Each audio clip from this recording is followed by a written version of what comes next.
The expansionary cycle, which has now come to a close, was set in motion when the American economy emerged from its last recession in 2001, and the Federal Reserve embarked again on a major artificial expansion of credit and investment, an expansion unbacked by a parallel increase in voluntary household saving.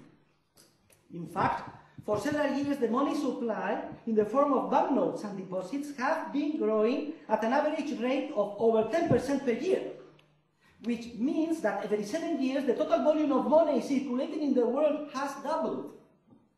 The media of exchange originating from this severe fiduciary inflation have been placed on the market by the banking system as newly created loans granted at extremely low interest rates, even negative in real terms. This fueled a speculative bubble in the shape of a substantial rise in the prices of capital goods, real estate assets, and the securities which represent them and are exchanged on the stock market where, as you know, indexes soared. Curiously enough, like in the roaring years prior to the Great Depression of 1929, the shock of monetary growth has not significantly influenced the unit prices of the subset of consumer goods and services, which are only approximately 1/3 of the total number of goods that are exchanged in the market, with the other 2/3 mainly capital goods.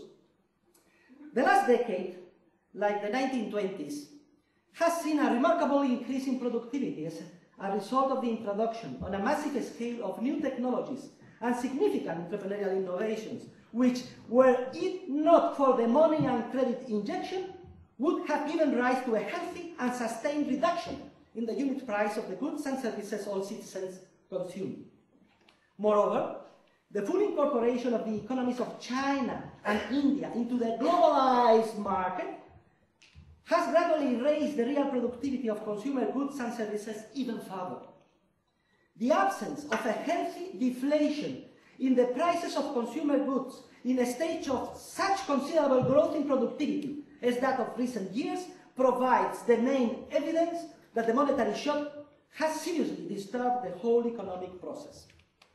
And let us remember the anti-deflationist hysteria of those who, even during the years of the bubble, used the slightest symptoms of this healthy deflation to justify even greater doses of credit expansion. As we have already seen, artificial credit expansions and the fiduciary inflation of media of exchange offer no shortcut to a stable and sustainable economic development. No way of avoiding the necessary sacrifice and discipline behind all high rates of voluntary saving. In fact, before the crisis, and particularly in the United States, voluntary saving not only failed to increase, but even fell to a negative rate for several years. Remember that. The specific factors that triggered the end of the euphoric monetary binge and the beginning of the recessionary hangover are many, and they can vary from one cycle to another. As you know, in this crisis, the most obvious triggers were first, the rise in the price of commodities and raw materials, particularly oil. Second, the subprime mortgage crisis in the United States. And finally, the failure of important banking institutions when it became clear in the market that the value of their debts exceeded that of their assets, which were mainly mortgage loans illegally granted. If we consider the level of past credit expansion and the quality and volume of malinvestment produced by it, we could say that very probably in this cycle, the economies of the European Monetary Union are in comparison in a somewhat less poor state, if we do not consider now the relatively greater continental European rigidities, particularly in the labour market, which tend to make recessions in Europe longer and more painful.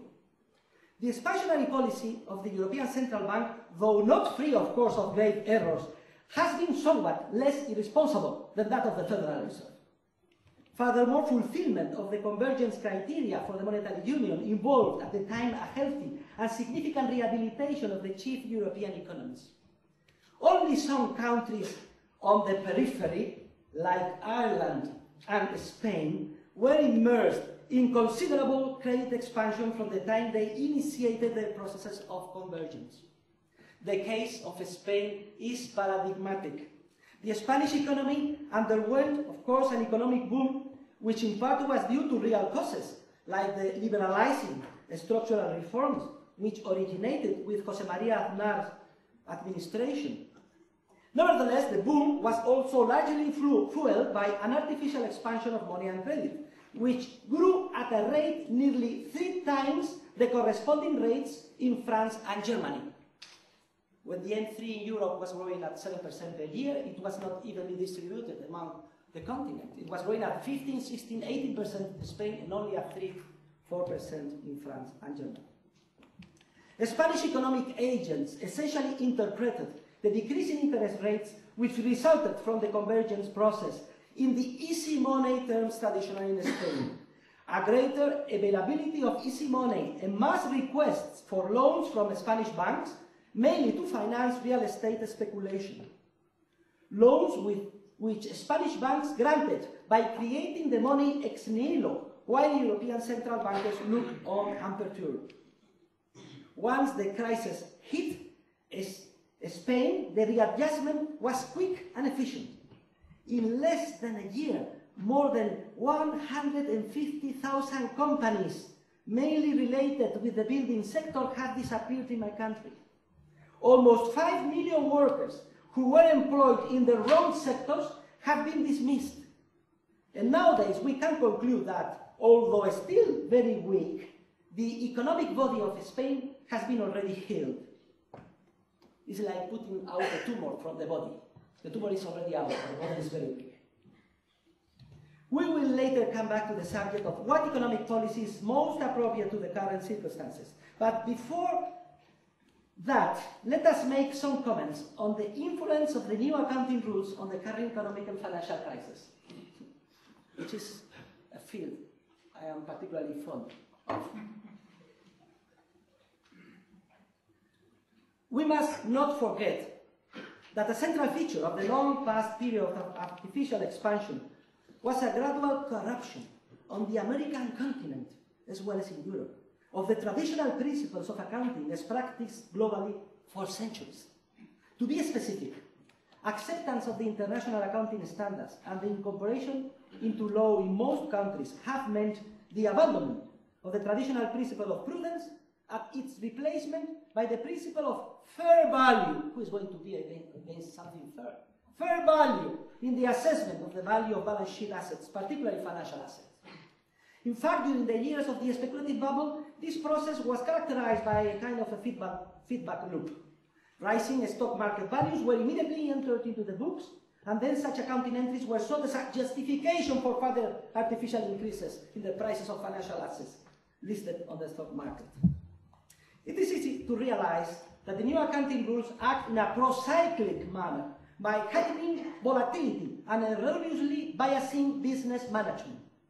In times of prosperity, they create a false wealth effect, which prompts people to take disproportionate risks.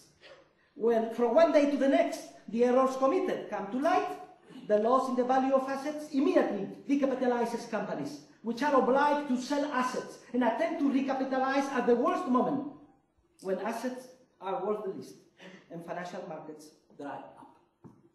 Clearly, accounting principles which have proven so disturbing must be abandoned as soon as possible, and the recent accounting reforms enacted must be reversed.